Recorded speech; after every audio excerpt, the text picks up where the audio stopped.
Assalamualaikum anak solih solehah kelas 2. Alhamdulillah kita bertemu kembali pada pembelajaran PAI-BP. Sebelum kita memulai pembelajaran pada hari ini, mari kita mulai dengan berdoa terlebih dahulu, yaitu dengan membaca basmalah. Bismillahirrahmanirrahim. Baik anak-anak sekalian, pada pertemuan kali ini alhamdulillah kita sampai di bab 10 atau bab terakhir di semester 2 ya, dengan materi asyiknya belajar kisah ayah para nabi. Baik anak-anak, yuk kita amati gambar berikut. Yang pertama adalah gambar seorang anak bernama Gusti yang sedang memecah celengan. Kemudian gambar kedua, Mautia hendak sholat ke masjid. Nah, apa sih anak-anak yang dilakukan oleh Gusti dan Mautia? Pernahkah kalian melakukan hal tersebut? Ya, mereka itu telah meneladani sikap Nabi Ibrahim alaihissalam. Sikap apa sajakah sih yang mereka teladani? Yuk kita pelajari bersama-sama di materi hari ini. Anak-anak, di sub materi yang pertama kita akan belajar tentang Nabi Ibrahim sebagai ayah para nabi. Tahukah kalian siapakah Nabi Ibrahim itu? Benarkah beliau ayah para nabi? Ya, Nabi Ibrahim alaihissalam adalah utusan Allah. Beliau keturunan ke-10 dari Nabi Nuh alaihissalam. Ayah beliau bernama Azar. Beliau merupakan nabi yang ke-6 dari 25 nabi dan rasul yang tentu wajib kita imani. Kenapa sih Nabi Ibrahim dikatakan sebagai ayah dari para nabi? Karena kebanyakan dari nabi-nabi setelah beliau merupakan keturunan beliau.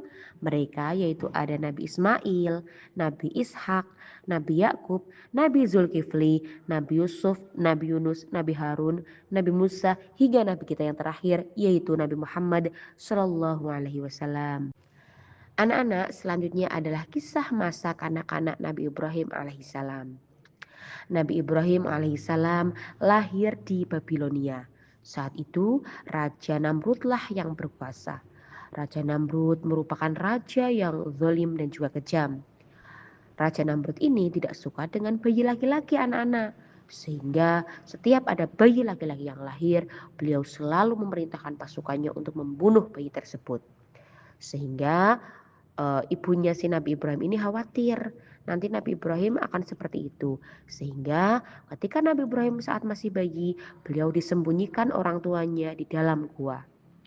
Nabi Ibrahim alaihissalam tinggal dan besar di dalam gua. Dan beliau ini sejak kecil selalu pintar dan kritis. Ada orang tuanya dibuat kewalahan olehnya. Hingga suatu ketika Nabi Ibrahim alaihissalam itu bertanya tentang siapa Tuhannya. Kemudian Nabi Ibrahim alaihissalam dengan kecerdasannya terus-menerus mencari siapa Tuhannya. Beliau ketika pagi melihat matahari terbit, kemudian berpikir, apakah itu matahari Tuhanku? Tapi ketika sudah sore hari, ternyata matahari tenggelam. Sehingga beliau berpikir, berarti bukan matahari nih Tuhan saya. Kemudian di malam hari beliau melihat bulan. Nah, ketika bulan itu ada di malam hari, tapi ketika siang hari ternyata bulan itu nggak ada. Beliau berpikir lagi, berarti bulan itu bukan Tuhan saya.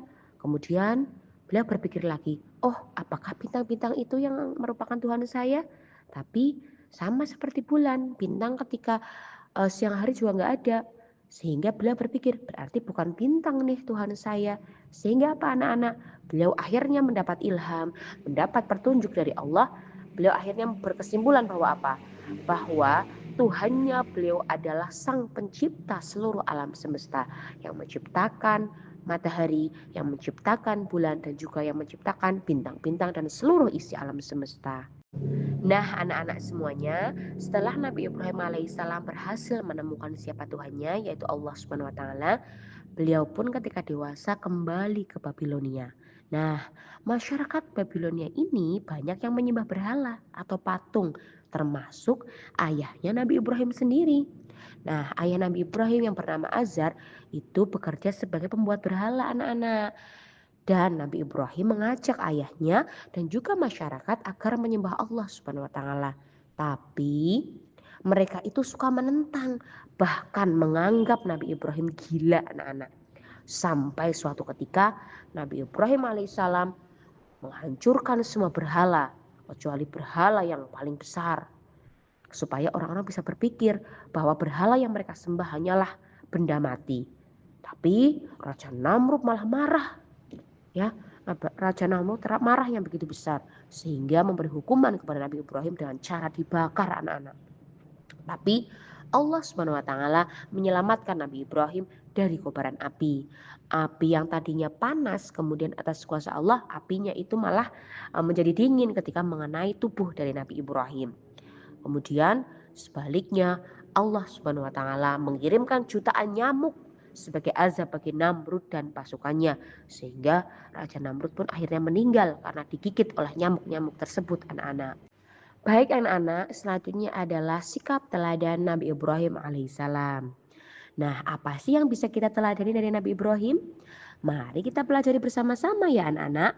Nah, suatu ketika Nabi Ibrahim alaihissalam ini bermimpi dalam tidurnya.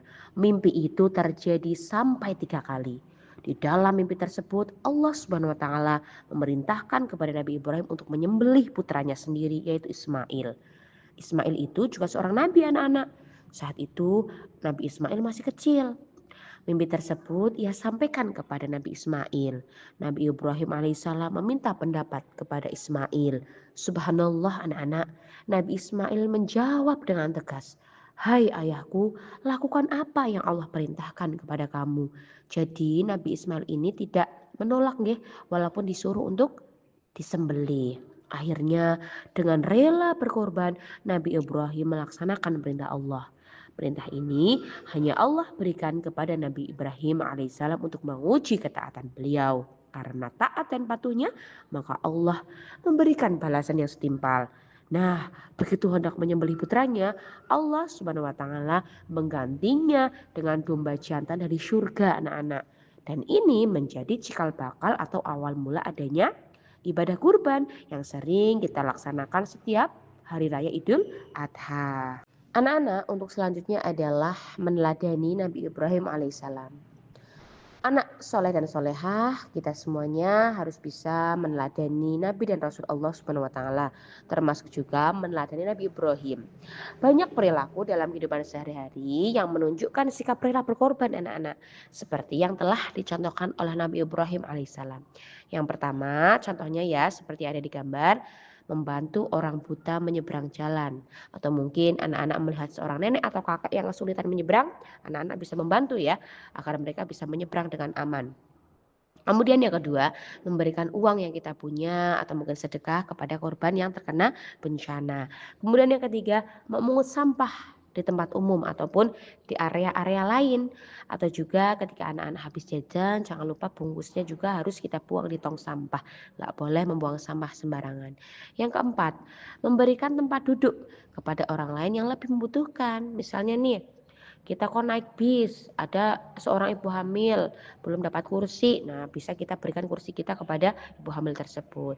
Atau di bis kok kita melihat seorang kakek, dia belum dapat tempat duduk, nah kita bisa memberikan tempat duduk kita kepada kakek tersebut ya. Itu semua merupakan akhlak terpuji yang harus dilakukan. Selain itu ya anak-anak, banyak juga perilaku taat dan patuh kepada Allah dalam kehidupan sehari-hari. Contohnya apa anak-anak? Seperti sholat 5 waktu, rajin belajar, hormat kepada orang tua dan guru, serta menyayangi sesama. Baik anak-anak semuanya, setelah tadi anak-anak sudah menyimak materi dari awal sampai akhir, saatnya kita akan mengerjakan tugas. Nah, silakan anak-anak untuk mengisi kotak kosong dengan melihat petunjuk berikut ya, seperti ada di gambar. Bisa anak-anak salin di buku tulis PAI masing-masing ya. Itu ada 5 soal ya, insya Allah mudah banget. Kemudian juga jangan lupa anak-anak juga untuk menyelesaikan sumatif 5 yang ada di LKS ya anak-anak ya. Baik anak-anak semuanya, tibalah kita di penghujung pembelajaran. Bu Guru ucapkan terima kasih kepada anak-anak yang sudah mengikuti pembelajaran daring pada hari ini. Mudah-mudahan kita semuanya, anak-anak semuanya diberikan kesehatan, kelancaran, sampai bisa bertemu kembali di pembelajaran selanjutnya di kelas 3 nanti ya. Jangan lupa untuk mempersiapkan diri untuk kegiatan selanjutnya yaitu SAS yang insya Allah akan segera dilaksanakan. Terima kasih. Jangan lupa ya untuk like, tonton dan juga subscribe channel Bu Guru supaya channel Bu Guru ini bisa semakin berkembang. Terima kasih. Wassalamualaikum warahmatullahi wabarakatuh.